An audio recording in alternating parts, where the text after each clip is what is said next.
This is the Real Estate Investing Abundance Podcast. I'm your host, Dr. Allen. I just want to take a moment to introduce you to our company, Steed Talker Capital. Steed Talker Capital is a real estate investment firm. If you'd like to learn more about real estate investing, head over to our website, steedtalker.com. And while you're there, take a moment to get your one-page guide to the 10 steps to passive real estate investing. Downloading this PDF will also enroll you in our Enlightened Investor Circle, and by enrolling in the Enlightened Investor Circle, you'll be the first to know about any new investment opportunities that we are getting involved with. Look forward to hearing from you. Enjoy today's show. Hello, enlightened investors. Welcome back to the show. I'm your host, Dr. Allen Lomax. So happy to be back with you today. We're going to take a look at how we can build a financial fortress around our future. And with us is Melanie McDaniel, who is the managing director and co-founder of Moonbound Partners in Austin, Texas. Moonbound is a woman-owned boutique private equity management fund that places capital into best-in-class private commercial and real estate investments. Moonbound mission is to preserve and grow generational wealth through diversification. Melanie is also a managing partner of Freestyle Fund and is a co-general partner on various commercial and real estate syndications. So welcome, Melanie, and take us into the show and share a memorable experience from your formative years that help you to be who you are today. Okay, well, thank you for having me. Memorable experience. Oh my goodness. I guess leaving at 17 and joining the Navy, that was my first jump into the world. I was so eager to get out of whatever high school was and out into the world. I'm a traveler in my core. And yeah, I was lucky to get my first duty station in Italy. In Italy, wow, how interesting. So at 17 years old, I got out of high school as soon as I could too, but I was 18 years old. Never have looked back. I just can't. I just don't get these people that look back on their high school years as the best years of their life. They were some of the worst of mine. So anyway, I understand wanting to get out of there. Well, you have traveled all over the world and worked all over the world and have had a fascinating life. But you have gone into real estate and have been doing that for many years. So how did you get into real estate?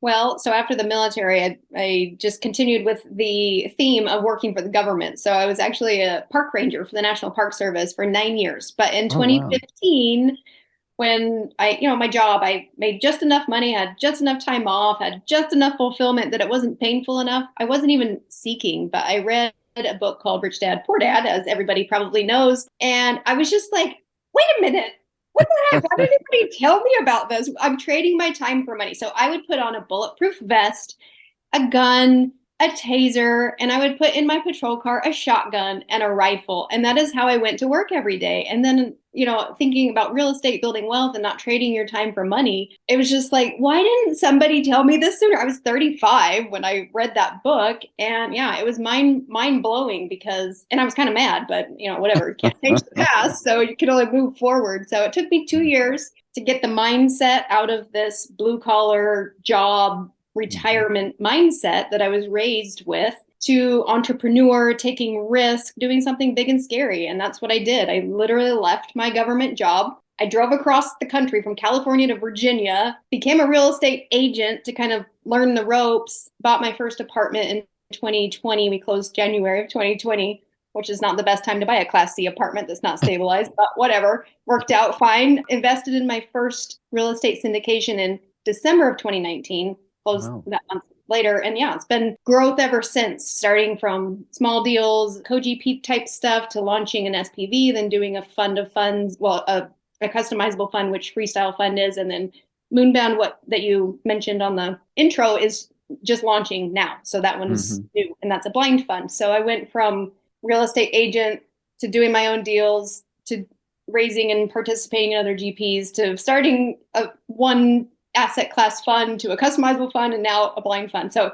I've literally done the trail, taking one bite at a time over the years. Yeah, well, that is interesting. I was just talking with someone not too long ago, and we were talking about the very, very, very few real estate agents who actually are investing. That's an unusual path to go into investing because for some reason it discourages investing, which is, a little bit surprising to me. But I'm a real estate agent myself, and I still don't understand it. But anyway, so I mean, it is a good way. You can learn you can learn about real estate and transactions and so on and so forth. So it's not a bad way to go. It's just most people stay stuck there.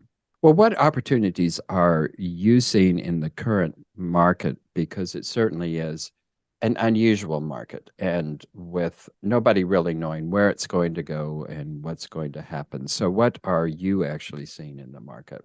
I think it always comes down to fundamentals. I think real estate, it's one of the easiest businesses to underwrite, understand, and have a lot of confidence in the business plan, right? You buy an asset, what's the rent? What are the expenses? What are you left with at the end of the day? Like it's pretty simple. So I think as long as you have the fundamentals right, you have the right debt and you've conservatively underwritten your expectations or your assumptions moving forward, and you have a long enough window to put your business plan in place, then it's easy. So I don't care what the asset class is. The exceptions are like, okay, it's not cool to be in an office anymore. So I'm happy to not be in office. For a minute there, retail wasn't good because you couldn't go even to get your nails done there for a minute. So those are really, outliers, but I'm glad I'm not in either of those spaces. I think anything to do with the human existence, housing to an extent, storage, because people are attached to their garbage. I'm a minimalist, so I'm a little anti-storage, although I invest in it. And then industrial, or somewhere that people go to work, with the exception of office, obviously. If you can work from home, then that's taking that. But so what I love right now is I love triple net industrial because of this e-commerce revolution, we'll call it. People sitting at home shopping, from groceries, so cold storage, to whatever the stuff people buy on Amazon or whatever. This stuff needs distribution centers. And then I'm really loving last mile logistics, which isn't literally the last mile, it's more like the last 20 miles, because you have these huge distribution centers out in the middle of nowhere. Then you have something a little bit closer. When you order something at 10 o'clock in the morning and it comes at 2 o'clock, wherever that's coming from, which it's not very far away from you, those types of places. So anything that supports e-commerce, trucking, parking trucks. One of my operators, he focuses on that, where the trucks park when they come in from far away. They don't come into the city, right? They're on the outskirts, but they have to park somewhere. And then all the onshoring, reshoring that's happening, the deglobalization, just honestly, like it's happening. I really feel like industrial is a space, and distribution centers and cold storage, all that. I feel like that's where the opportunities are. I think medical, any sort of medical facility is going to be needed as we have an aging population, potentially senior housing and that type of stuff. I think student housing, there's a place for it. I personally don't do that just because of what happened with COVID. It caused a lot of problems because education is optional, I guess. So housing, multifamily still, but it's just the most expensive asset class out there when it comes to cap rate compression, I feel. So to an extent, I'll always look at multifamily. It's fundamental to human existence. And now that houses are too expensive, there's a big move. Even people who would have normally been home buyers, you just can't afford it right now. Interest rates are high. So I guess that would be the answer. I love industrial, and then storage, multifamily, mobile home parks, anything with affordable housing, anything that has to do with human existence. Except for me, I'm not into the food growing, although I think it's very important, farming and stuff. I'm glad there are people that do that, because I think that's really important. So that's where I'm seeing the opportunity. Yeah, there always are opportunities. We just need to know where to look for them. And in any crises, there is opportunity. And in fact, I mean, you had mentioned that office was not a great place during the pandemic, and retail were not good places. But a lot of people have done well with I just heard about this yesterday, that they were doing office conversions from office to multifamily. Yeah. And they got some great deals during that period of time. And certainly motels and hotels were suffering tremendously. And it was a good time to do conversions. Not so much now, but it provided opportunities there. So you just need to know where to look. So what is the difference between investing in a fund as opposed to a syndication? And fund is kind of a broad term. So break the different kinds of funds down that are out there as well. Okay. Yeah. So funds can be blind, open, evergreen, closed. Like, there's all sorts of types of funds. So funds are just the pooling of capital to be placed either buying assets or investing in other funds or whatever. So sometimes an investor, they'll have a thesis. They invest with a manager, like you'll invest with the jockey. And if you get the jockey right, typically you get everything else right. But we're investing with the human, their track record, their experience, their who they are. Are they full of integrity, or are they slime balls? Whatever. All that's really important when you're investing in a blind fund, because you're really investing in the person and their thesis to go and spend and buy the assets or whatever. If you're investing in an individual deal, then you can, yes, look at the jockey, the operator, but then you can also look at the underwriting for the actual deal. You can really look at the market. You can the specific opportunity. But some funds are closed, meaning there's a raise period and they close the fund. The fund does its thing. It cycles out and it's done. There's evergreen funds where you can kind of come and go as you please almost. So it just depends on the investor and how much due diligence they either want to do or actually know how to do. Like, if someone is handed a spreadsheet, do they even know what they're looking at? Do they even know if the assumptions are conservative or not? Because there's a lot of finagling that can happen on a spreadsheet to make a deal go from a loser to a 50x. I mean, literally, you just change the cap rate and you've completely made the deal a winner, and when it's not. So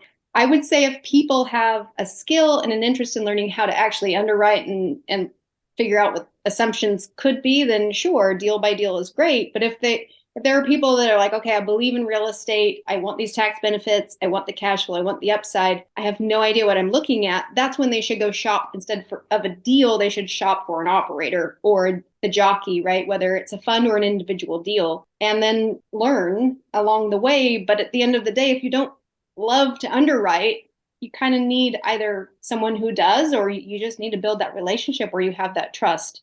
So it really depends on the investor, and then also your timeline. If you invest in a closed fund, you get in the train and you're on it until you get to wherever you're going, Mongolia, wherever you're going, and you don't get to get off the train because it's closed. If it's an evergreen fund, then yeah, maybe you can get out in 3 years or 4 years. So yeah, everything depends on the investor and their comfort level and how much they want to do for research, I would say. And I suppose also depends upon their own personal risk levels and how much they are willing to risk. It also depends on how long they can or are willing to stay in a fund. And I expect that there's differences in expectations of earnings between the different types of funds as well. And of course, that is going to, I don't know, what do you think? Are the blind funds probably some of the lower yielding, or does it depend? I think it absolutely depends on whoever's running the fund and how they structure it. Because if you look at like a BlackRock or like one of these big funds, they could layer in all sorts of fees, and you may or may not know they have a lot of overhead, right? They probably are renting a skyscraper somewhere or something, there's overhead. Or you could go with something a little bit leaner. They're still a fund investing in very similar assets, but all they have is an asset management fee and some fund costs, and that's it. There's not a lot of overhead. They're not traveling around in jets to go tour properties. They're not renting space in an office. It's lean, so more can be given to the investor. So I don't think it's not about the returns, right? What you're offered in returns. You have to look at how the deal is structured. One, are the fees fair? Are your operators getting paid a bunch of money up front and along the deal, and you're holding all the risk at the end? Or is there a blend of light fees and earned promote, where if they overperform, that's when they really get their bump? They're very incentivized to overperform because most of their most of their compensation comes at the end. I like that personally. So they're all just so different. And that's one thing investors, if they don't want to go and learn how to underwrite a deal, they should go in and learn how to analyze fee structures, because that's where you hold the risk as an investor, or some of the risk is mitigated because the sponsor is having to perform or overperform to really get the bulk of their earnings. Mm-hmm.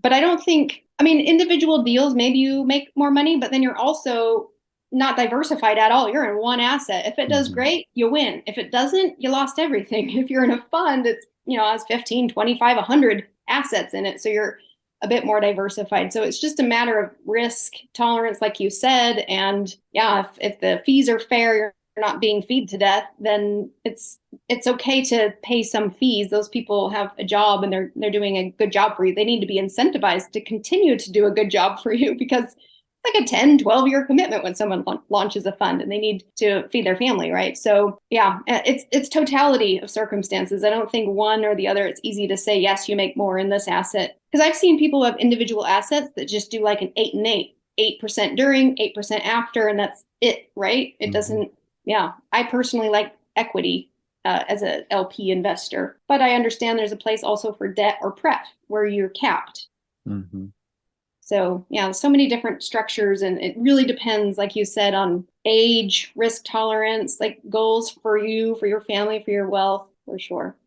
Enlightened investors, if you haven't done so already, be sure and click that like button and also click that share so others can take advantage of the content. And finally, be sure to subscribe so you don't miss a single one of our upcoming episodes. Well, you've alluded to a number of the various different benefits of investing in private real estate investments. Just kind of enumerate what the benefits are. Oh, lots of them. So the obvious stuff, right? Cash flow coming in from rents. Appreciation, just because it typically hedges inflation. The price of real estate goes with inflation. You get to use leverage, and in that leverage brings amazing tax benefits, because you get the tax benefits as the owner for the whole 100% of what you're buying, where the bank might be leveraged to 80%. So huge tax benefits of depreciation, bonus depreciation. If you're a real estate professional, like a real estate agent is, and they're not using this benefit, they're silly, because you can take it off your ordinary income. So lots of tax benefit. It's a stable asset, or it's a physical asset that doesn't go poof in the night. It's not a stock that can just literally go poof in the night. At least at the end of the day, you have a building. And if you don't have a building because it burned down, well, hopefully you had insurance, because that protects it as well. Oh man, lots of exit strategies. You buy a building, let's say it's a motel. You run it as a motel, and all of a sudden motels aren't cool anymore, and you can convert it to an apartment. Or you can scrape it, tear it down, build an office building. Like there's lots of exit strategies, and it's illiquid. And some people would say, well, that's not a benefit. Well, it kind of is, because some people go make emotional decisions like selling stocks or whatever. I'm saying that because I've done it, and selling at the wrong time, selling when it's down because you're scared. And with real estate, you can't just go ditch an asset overnight. You kind of have to think through it and really plan. And oh man, just so many benefits. I don't know. If you look at the Vanderbilts and the Rockefellers, one of them has money still, and the other one is broke. And the one that has money are the ones that went into real estate, the Rockefellers. Mm-hmm. So it's just, if you look at the history of generations, that money, if placed well in real estate, it appreciates. And with leverage, you can just really grow the wealth. I know I'm missing a ton of benefits, but I have like 18 that I just did a post on, like a series of posts. Yeah. Yeah. I mean, it is a wonderful way to invest, but it doesn't come without complications, as you have been illustrating here. And yet, on the other hand, one of my guests was a very, very, very successful Wall Street investor. He had made millions of dollars in Wall Street. And he still, I think, dabbles in Wall Street, but he has moved most of his assets to real estate. And one of the reasons that he did it is because doing that well in the stock market is not passive. It is a constant job and tremendous research and constantly watching the markets. and you can develop a passive real estate investment. And it's probably not really possible to do that in the stock market, which I don't think. What's that? Stock market wise, I don't think there are too many tax benefits. If you take a distribution or you take a whatever, like you get taxed. Like I don't think there's any protection, right? Right. Yeah, there's not. If you have real estate and you have some extra depreciation, you can use it against any passive income, which could come from the stocks. The stocks themselves, they have no protection from taxes. Right. And same with crypto. And in many of your real estate sales, you can roll those over to other properties through 1031 exchanges. And there's some other ways and means to do that as well. For sure. And I don't know of a way to do that in stocks. So lots and lots of benefits there, and makes it really worth it to look into real estate investing. Well, Melanie, tell us about your funds and what it is that you have to offer our audience and how they can get in touch with you to take advantage of that. Sure. So Freestyle Fund is going. That one's the customizable fund. Basically, it's almost like a brokerage account for real estate. So I put in a bunch of different real estate deals in there, and I have storage in there. I have apartments in there, build to rent, notes, anything. And someone can go into that fund and build their own portfolio. So they're selecting individual deals, but they're also diversifying, and it's all in the one fund. It's called a customizable fund. So I have that one. Moonbound fund is my next one. It is a women-led fund. So it's me. I have a partner that's an entrepreneur, and then I have 3 advisors. 2 are males, 1 is a female. It doesn't matter. Like we all belong together for sure. But part of Moonbound is we're not doing anything fancy or interesting. We're a fund of funds. Our fund invests in other funds. So it's going to be diversified across different asset classes, operators, and geographies within Moonbound. But we're not doing anything flashy. We really just want to stick to the fundamentals and just find the best operators out there that have a long track record, an audited track record, and a long history of providing their investors stable returns. So we're not going for the moon shot. That's why we called it Moonbound, because we're bound for the moon. It's going to take the time to get there that it takes, because it's real estate. It's a little bit slower. We're more conservative. Just in general, women investors are more conservative, a little bit more analytical. So yeah, just the assets are pretty boring, but because, we're women-led, we're trying to pave the way for other women trying to get into finance, or they need an example of a woman in finance. Because, by the way, it's like 6% women lead in at least the mutual fund and space of ETFs and whatever. Real estate, there's probably a bit more, but I don't know, just kind of helping diversification, whether it's women or other cultures or whatever, get into not just participating in it, but actually leading it.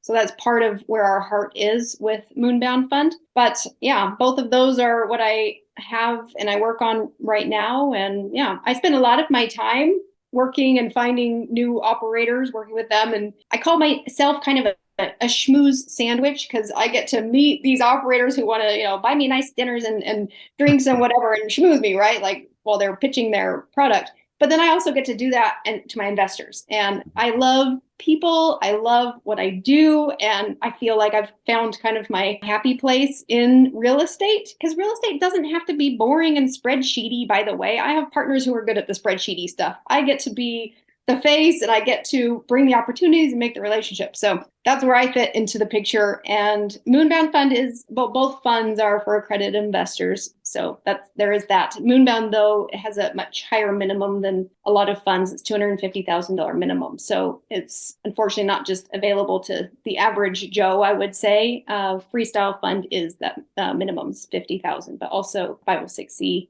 for accredited investors. And all of that information will be in our show notes. Well, what is the biggest tip that you can give to a new investor when it comes to beginning the building of an investment portfolio? Yeah, I'm glad you said investment portfolio, because as much as I love real estate, I do believe diversification is the safety net for the people, like Warren Buffett says, right? If you don't, I'm not going to quote him because I can't remember the exact quote, but he's like, if you aren't the expert, right, then diversify. But if you are an expert in something, then go all in on whatever that is. Most people probably don't want to be an expert in real estate, in stocks, in whatever investments are available to people out there. So I think having a certain percentage of your portfolio in real estate is good. I don't think stocks are bad. I'm not a stock hater. I just personally don't love it. And I haven't done well in it, honestly. So, and there's a place maybe for crypto. There's a place for oil and gas, whatever people are comfortable with. So I think diversification first. But if people are trying to get into private stuff, I would say understand the structures, like I was talking about before, the fee structures first. Understand how the operators are getting paid, when you get paid, and how you get paid. Is your pref accruing? Is it accruing compounding with interest? Is there, if you're common equity, is there a pref ahead of you, a preferred group? And how much of the raise is that group?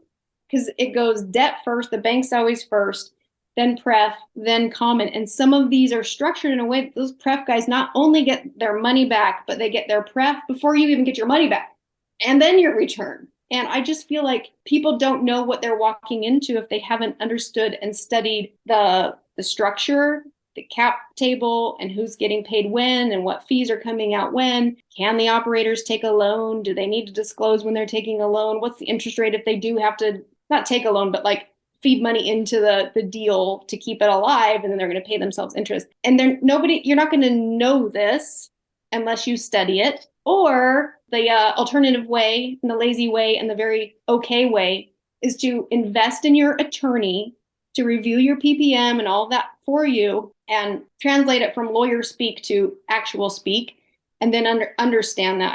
I would say the biggest tip is, if you're going to be a passive investor, hire an attorney, at least for your first number of deals, to go over these contracts with you so you fully understand where you are in the capital stack and what the fee structure is. Excellent advice. Well, Melanie, what was your most challenging setback in real estate and investing? And how did you come through that time? And what did you learn from that? Well, just personally, I invested in a person who I wanted to help. It was her first deal. She was going to build a tiny home, and I had some retirement money. I was just self-directed. And fast forward, she lost all of the money, and I had to recover the tiny home, and it wasn't even worth anything. I literally lost $45,000, and I didn't choose to sue her. I'm angry, of course, angry at myself for trusting in this new person or whatever, and angry because she, whatever, all of it, it's just angry. Okay. But I also through it have learned, as much as you love people, I will never be their first investor again.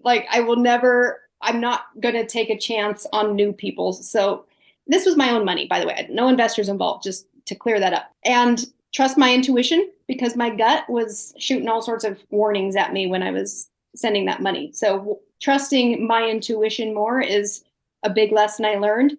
And then also the abundance mindset. Yes, $45,000. That's a lot of money. That was a lot of my time as a ranger putting into my retirement account for that, and it's gone. So I can either suffer for that forever, think about it, dwell on it, and have these horrible feelings, or I can accept it as a very expensive lesson, trust myself more in the future, and kind of set some boundaries for myself of who I will and will not invest with. And just not be creative. Again, stick to the fundamentals and stick to the people with the track record and the reputation, and doing your research more. So unfortunately I had to lose a lot of money to learn that, and I don't know, it was more of a human development, like a personal development journey, and is accepting it. Suing her, I could still do that, but I know she doesn't have anything to take. I just know that. So do I put bad money after good money? Do I just learn my lesson and move on? So anyway, not a fun lesson to learn, but I definitely learned a lot from that one. I'm not sure that I would trust an investor who hasn't had some hard knocks there. And I don't know really any good investors who haven't had those. So they're hard teachers, but we learn and move on. Yeah. Well, Melanie, it's been a delight having you today. Thanks for being with us, and thanks for sharing your wisdom with us today. My pleasure. Hopefully people can learn from my mistakes and not make them, and save them some money. Hopefully, yes. Enlightened investors, don't go yet. I have just a couple of quick requests.